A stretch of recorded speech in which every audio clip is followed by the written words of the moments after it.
Bon, je suis ravi d'être avec vous aujourd'hui pour ce premier atelier du Forum du numérique. Donc moi je m'appelle Moïse Moya, je suis de l'ANSSI et je suis accompagné de Jean Laroumé qui est président du CLUSIR Toulon et président d'Egiri. Alors, les questions, on pourra échanger à la fin de l'atelier qui va durer juste 30 minutes. Donc voilà, il y a du networking à côté, on pourra discuter après si vous le souhaitez.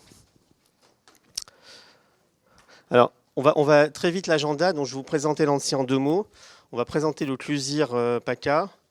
Et ensuite, il y aura deux thèmes aujourd'hui, la présentation des risques cyber d'une part, et ensuite les bonnes pratiques d'autre part à mettre en œuvre pour réduire ces risques. Alors l'ANSSI en 2 mots, on fait énormément de choses. On est une agence rattachée au service du Premier ministre. On a une mission à la fois de sécurité, donc de prévention, avec beaucoup de réglementation. Puisqu'on est une agence de l'État, on est 580 personnes, donc on fait beaucoup de réglementation. On fait ce qu'on appelle on émet des visas de sécurité. Des visas de sécurité, ce sont des visas que l'on donne à des produits ou des services de confiance pour des entreprises qui veulent utiliser des produits et des services de sécurité. Donc on met ces visas de sécurité. Et on fait aussi du conseil d'assistance. Alors pour les OIV et OSE, donc pour les personnes qui ne sont pas au courant, les OIV et OSE sont des opérateurs critiques pour l'État, que l'on identifie et à qui on impose, entre guillemets, de mettre en place des mesures de sécurité. Donc, vous imaginez, ce sont des grandes entreprises qui sont extrêmement sensibles et qui peuvent être critiques pour la sécurité de l'État. Donc, ça peut être dans le domaine nucléaire, alimentation, énergie, etc. Donc ça, c'est la mission préventive. Et puis, on a une mission de surveillance, une mission défensive. C'est la surveillance de l'environnement, bien sûr. Et c'est bien sûr, une fois qu'une attaque se produit, pouvoir la détecter très rapidement et également y remédier. Donc avec ce qu'on appelle la réponse aux incidents. Et souvent, on nous appelle les pompiers de l'État, puisqu'on est intervenu dans beaucoup d'entreprises après une attaque. Malheureusement, il y a des attaques que l'on ne détecte pas en amont. Voilà, donc voilà pour l'émission de l'ANSSI.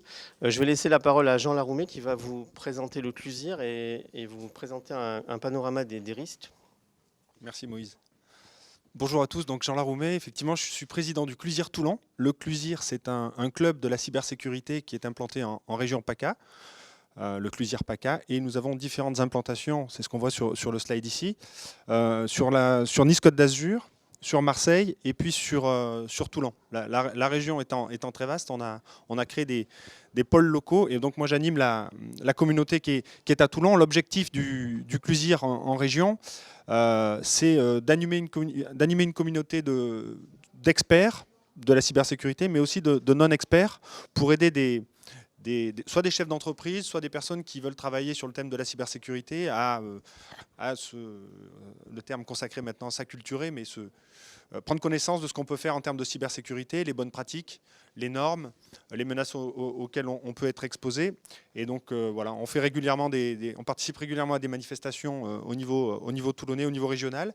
Et puis on anime aussi des réunions de travail tous les mois sur des sujets divers et variés. Voilà. Et je suis aussi président d'une entreprise qui s'appelle Egiri. On a un stand à l'extérieur. On édite la plateforme numéro 1 française et européenne de gestion des risques cyber. C'est l'objet de la présentation. Donc, identifier les risques et lutter contre les menaces. Je vais vous proposer quelques slides. En 12 minutes, c'est difficile d'adresser ces sujets stratégiques et souvent complexes à présenter. Ouais, donc on va y aller. Donc voilà, je vais vous faire une présentation qui sera peut-être un petit peu anxiogène. Je vais essayer à la fin d'ouvrir vers quelque chose de beaucoup plus optimiste. Toutes vos données auront disparu. Êtes-vous prêts? Voilà, je pense que c'est un slide qu'il faudrait, ou une image qu'il faudrait mettre devant l'ordinateur de chaque chef d'entreprise le matin quand ils arrivent au bureau pour qu'ils prennent conscience quelque part de la dangerosité du cyberespace et des menaces protéiformes et asymétriques du domaine de la cybersécurité. Une petite définition, alors ça fait un peu de texte, mais je pense que des fois il faut clarifier les choses parce que qu'est-ce qu'un risque cyber ? Alors, un risque cyber, bon, je vous laisserai lire la définition. Globalement, c'est un scénario qui met en jeu des menaces.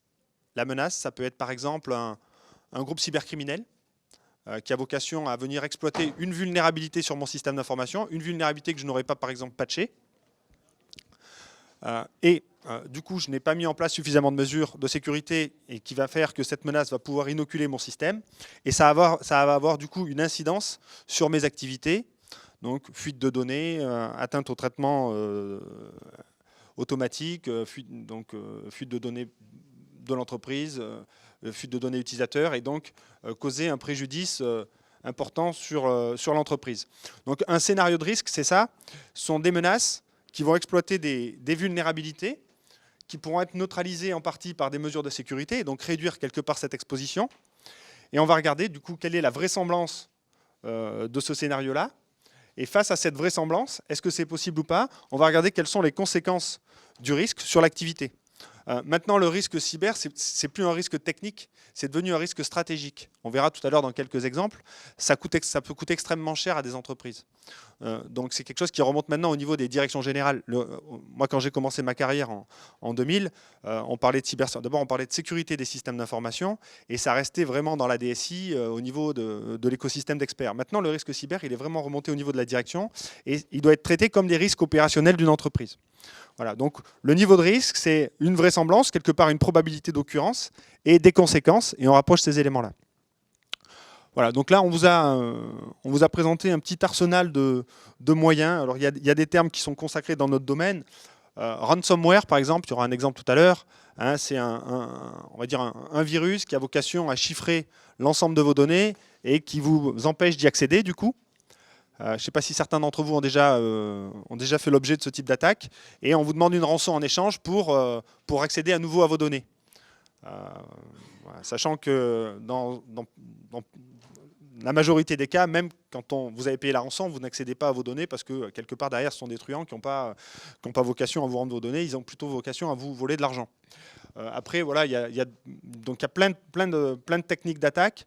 On a ce qu'on dit des menaces protéiformes, donc qui ont différentes formes, et asymétriques dans le sens où on peut attaquer un État depuis un ordinateur simple. Et donc ça change la donne dans le cyberespace. C'est qu'avant, on avait des blocs qui s'opposaient. Durant la guerre froide, par exemple, le bloc russe et puis le bloc américain, voilà, c'était des nations contre des nations. Dans le cyberespace, on change la donne. C'est que c'est complètement asymétrique et une petite entité peut déstabiliser un État.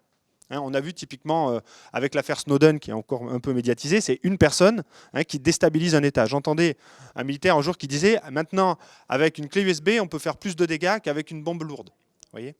Donc, voilà. Bon, et différentes menaces, donc je ne vais pas vous les présenter toutes. Il y a quelques exemples, s'il te plaît.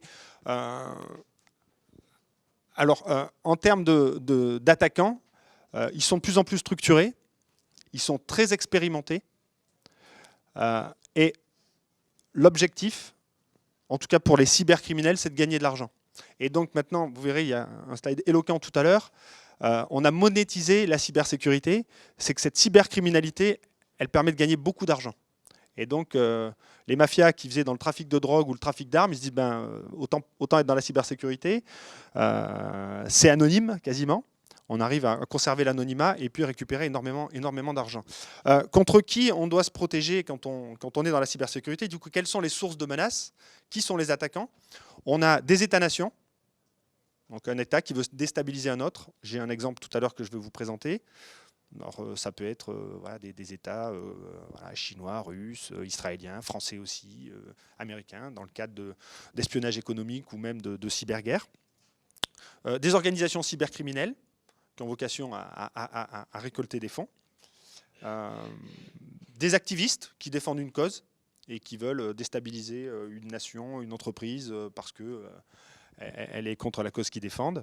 Et puis après, des choses un petit peu plus hétérogènes, comme voilà, ce qu'on appelle des script kiddies, des attaquants dans leur coin qui peuvent déstabiliser comme ça par jeu, par envie de démontrer leur capacité. Voilà. Alors voilà, une première statistique sur la cybercriminalité. Les dommages causés par la cybercriminalité coûteront au monde près de 6 milliards de dollars par an, 6 000 milliards de dollars par an, merci, d'ici 2021. Et ce marché, vous voyez, il est plus rentable que le commerce mondial de toutes les principales drogues illégales combinées. Donc ça montre maintenant l'intérêt que peuvent avoir les cybercriminels à exploiter ce genre d'espace. voilà, si on veut bien. Donc là, un autre slide intéressant. Nos attaquants ont industrialisé leur attaque. Hein. On va voir ici dans le slide, dans le diagramme de gauche, ce qu'on appelle une cyber kill chain.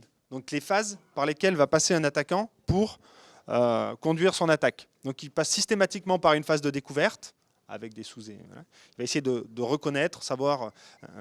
c'est des techniques militaires en fait, hein, c'est du renseignement. Après, il va passer par une phase de préparation, et puis donc une phase après d'action, où l'objectif est de conduire,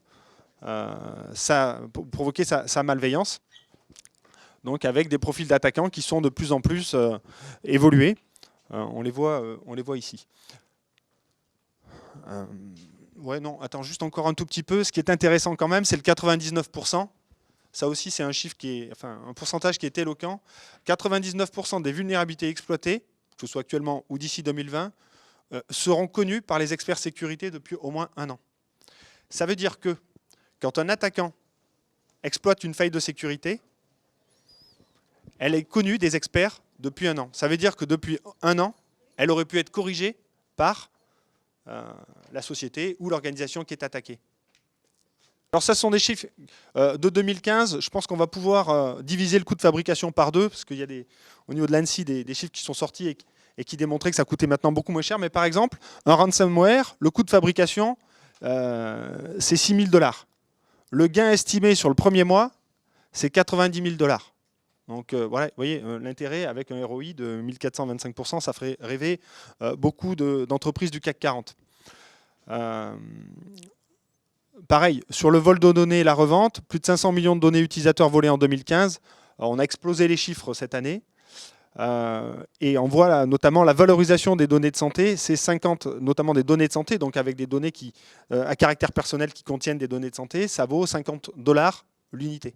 Donc quand un hôpital se fait voler des données de ses patients, regardez la rentabilité aussi de ces données sur le marché noir, le black market, le dark web, comme on dit dans le domaine.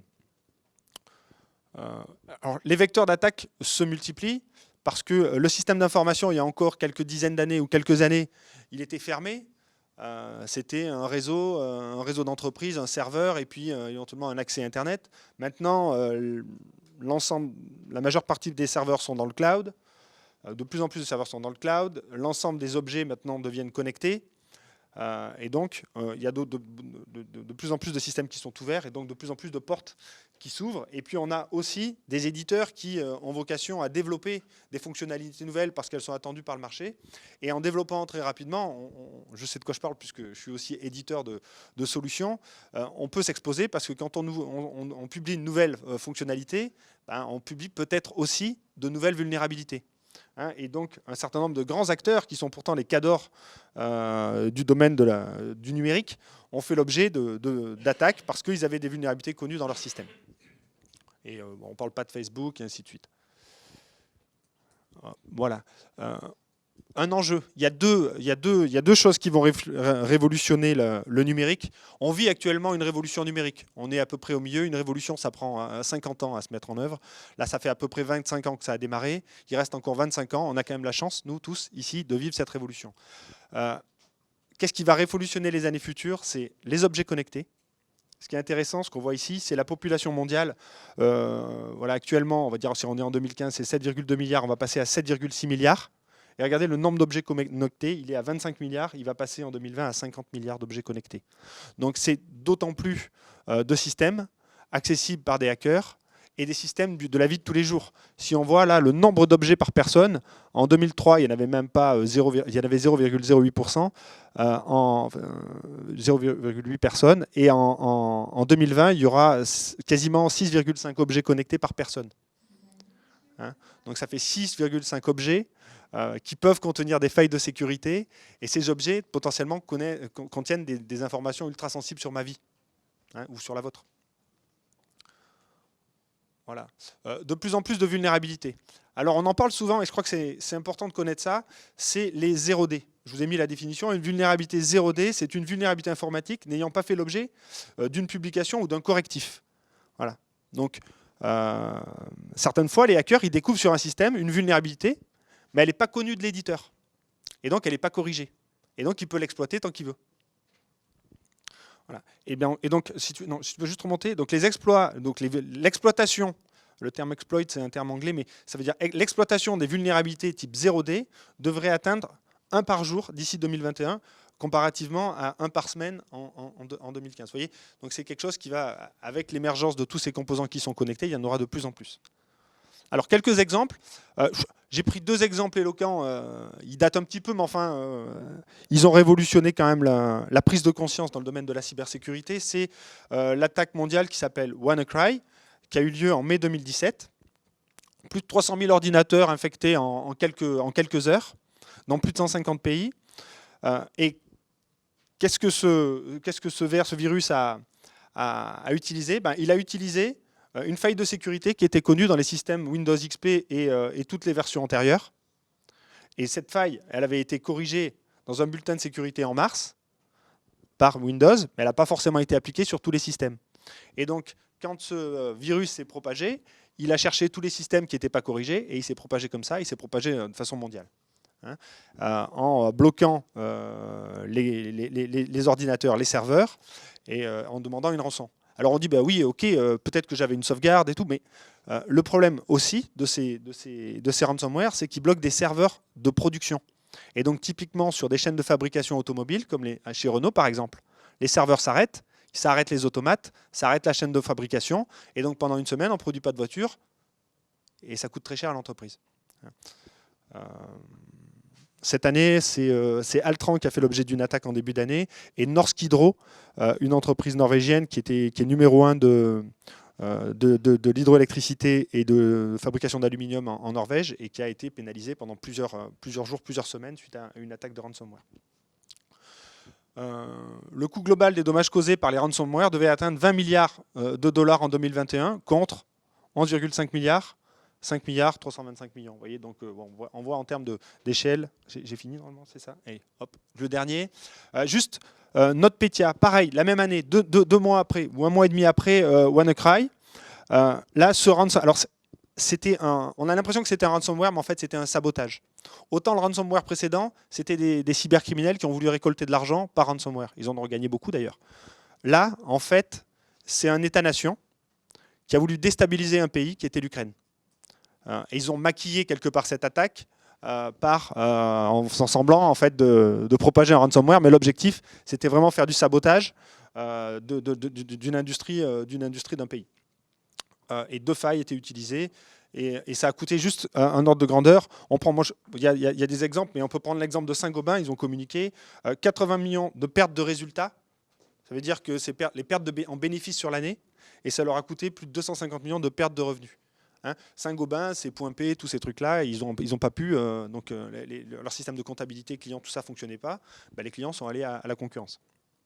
Voilà, bon, on va passer sur celui-là. Bon, évidemment, les réseaux sociaux, c'est un vecteur aussi d'attaque. Et puis, peut-être le dernier slide qui me concerne, le marché de la cybersécurité. Pour finir quand même sur une note positive, voilà. Alors, il y a la cybercriminalité anxiogène, les menaces, mais quelque part à côté, il y a toute une économie qui se structure avec plein d'opportunités. Si vous voulez travailler pour les jeunes qui sont ici dans le domaine de la cybersécurité, on cherche des ressources. Les dépenses mondiales en cybersécurité devraient dépasser les 1 000 milliards de dollars cumulés entre 2017 et 2021. Actuellement, on est environ à 100 milliards de dollars par an, et ça va passer à 200 milliards par an. Et donc, dès l'année prochaine, et donc on sera à 1 000 milliards de dollars cumulés entre 2017 et 2021. Donc voilà, on cherche plein de ressources, et même à Toulon, on a des entreprises qui travaillent sur la cyber, donc on cherche des ressources dans le domaine. Je cède la parole à Moïse. Donc on vous a bien angoissé avec tout ça, enfin j'espère, hein, sinon il n'a pas bien fait son travail. Toujours est-il que effectivement il y a beaucoup de moyens pour réduire ce risque. On ne va pas le réduire complètement, mais on peut faire beaucoup de choses, on peut être proactif pour réduire ce risque.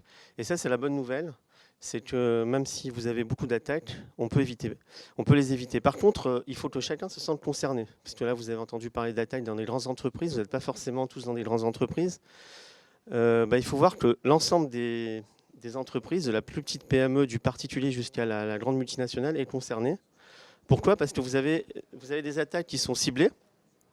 Donc elles vont cibler une entreprise pour voler du patrimoine, etc. Ou alors pour plein de raisons. Ou alors il y a des attaques qui ne sont pas ciblées. Ce sont des attaques, ce qu'on appelle des attaques massives. Et donc les exemples de rançongiciels dont on vous a parlé tout à l'heure, ça a attaqué Saint-Gobain, mais ça a aussi attaqué des toutes petites entreprises qui ont été très vulnérables lors de cette attaque. Donc tout le monde est concerné. Alors comment est-ce qu'on peut les contenir? Déjà, il faut avoir une approche stratégique.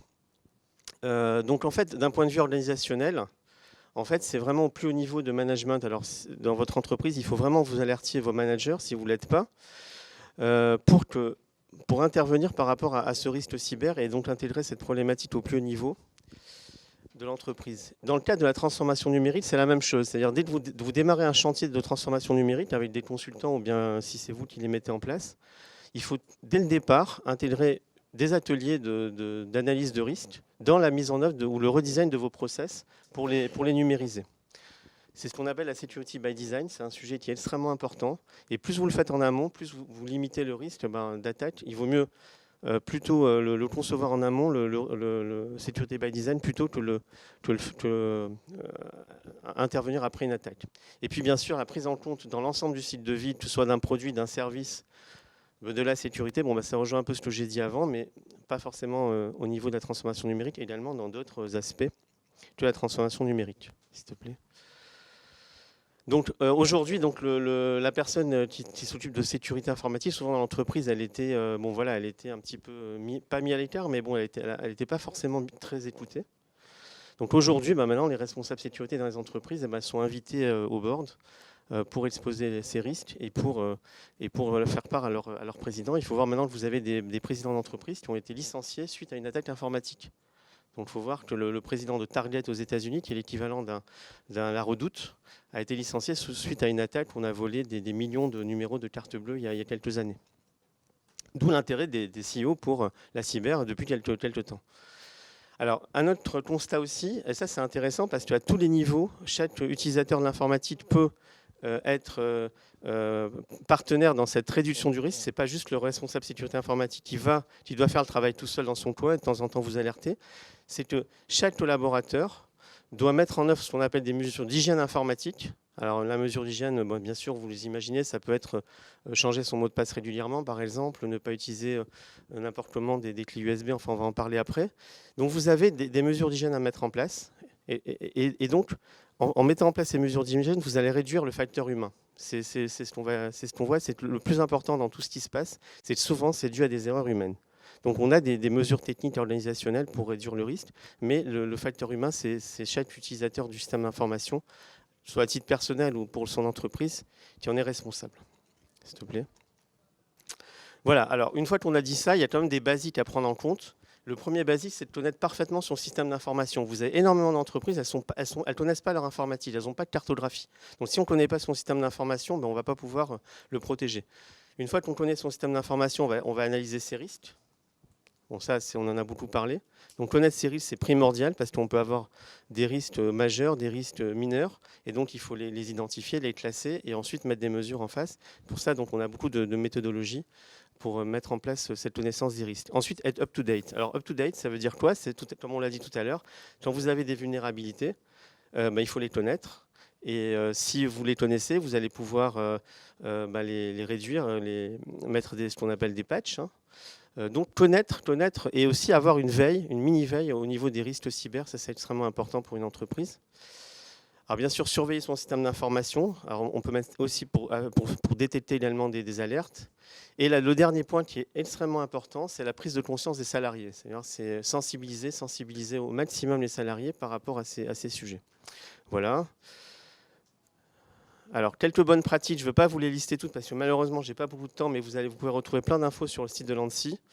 Donc, je vais juste vous en lister, vous en détailler une qui me paraît... une qui peut être qui est importante. Elles sont toutes importantes. Hein. La première, on va prendre la première, c'est vraiment de distinguer les usages personnels et les usages professionnels. On a tendance un petit peu à tout mélanger, utiliser son smartphone pour travailler, personnel, recevoir ses mails d'entreprise au niveau de son smartphone, etc. Là, vous mettez en danger votre entreprise juste avec cette mauvaise pratique et on peut raisonnablement éviter énormément de risques en séparant ces usages. Malheureusement, on mélange un petit peu les deux. Restreindre, alors il y a aussi une autre mesure qui est un petit peu, on est vraiment, les clés USB c'est quelque chose de très dangereux, donc c'est l'utilisation des clés USB. Donc c'est aussi restreindre l'usage des clés USB sur des réseaux protégés. Si vous avez des environnements extrêmement sensibles, vous pouvez mettre en œuvre cette mesure. Voilà. Alors, on a énormément de guides, des guides de bonnes pratiques sur le site de l'ANSSI, donc www.ssi.gouv.fr. Je vous invite à aller les lire. Alors, il y a 2 niveaux, hein. Vous avez les 12 règles de sécurité si vous voulez commencer. C'est extrêmement facile à comprendre, à ingurgiter. Et puis, pour des entreprises qui veulent mettre en place des mesures de sécurité d'ampleur un peu plus importante, vous avez les 42 règles de sécurité. Donc, c'est un guide, un référentiel.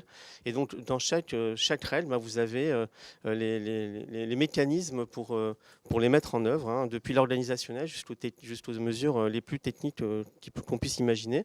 Alors, je veux juste vous montrer, vous rentrer un petit peu sur le dernier guide aussi qu'on a émis, c'est au niveau de la mobilité. Vous avez énormément de problématiques de sécurité liées à la mobilité des salariés. Et on a édité avec le ministère des Affaires étrangères le guide des salariés en déplacement. Donc, je t'invite si tu peux cliquer dessus. Non, c'est le prochain, là. Celui-là, je l'ai laissé de côté. Voilà, donc en fait, c'est un guide, c'est le guide des salariés en déplacement. Donc, c'est qu'est-ce qu'il faut faire avant de vous déplacer. Ensuite, vous avez les bonnes pratiques liées à ça. Pendant le déplacement, il faut faire extrêmement attention aussi pendant le déplacement. Et là, c'est valable aussi pour un travailleur en mobilité, hein, quelqu'un qui travaille de chez lui, qui prend les transports en commun tous les jours. Et puis, bien sûr, une fois que vous êtes déplacé, vous avez également des mesures. Donc ça, c'est un guide qui est extrêmement important à mettre en place et on vous encourage à utiliser ces bonnes pratiques. Voilà, donc si vous voulez aller plus loin, vous avez aussi un cours en ligne qu'on appelle un MOOC. Hein. Donc avec, je crois qu'il y a 24 heures de cours. Hein. Vous pouvez commencer à la fin de l'atelier si vous voulez. Il est gratuit, comme tout ce qu'on propose à l'ANSSI. Et il y a plus de 100 000 utilisateurs donc, qui sont inscrits, dont 10 000 qui sont allés jusqu'au bout. Donc, ce qui est assez éloquent pour un MOOC, hein, par rapport aux autres statistiques. Voilà, donc je vous invite à le consulter. Et puis pour terminer, donc je reviens sur ce qu'on a dit, ce que j'essaie de vous dire, c'est qu'on a beau mettre toutes les mesures, les 3/4 des menaces qu'on vous a expliquées, il y a beaucoup de menaces qui sont dues à des erreurs humaines. Encore une fois. Et donc, on peut mettre beaucoup de technologies et se dire, voilà, moi, j'ai mis des mesures techniques, j'ai mis un firewall, j'ai mis un mot de passe, etc. Enfin, j'ai mis des mesures techniques et mon responsable sécurité me protège. Maintenant, c'est faux. Il peut être extrêmement bon, votre responsable sécurité. Mais si vous cliquez sur un lien et que vous faites rentrer un malware, ça y est, vous avez tout le processus d'attaque, la kill chain dont on vous a parlé tout à l'heure, qui est mis en œuvre. Et dans ce cas-là, vous ne pouvez pas contenir une attaque. Donc le facteur humain, on le met en balance, au même niveau que toutes les mesures organisationnelles qu'on peut mettre en place dans une entreprise. Voilà, je vous remercie pour votre attention. Et puis, je vous souhaite une bonne journée, une bonne continuité dans le salon. Merci.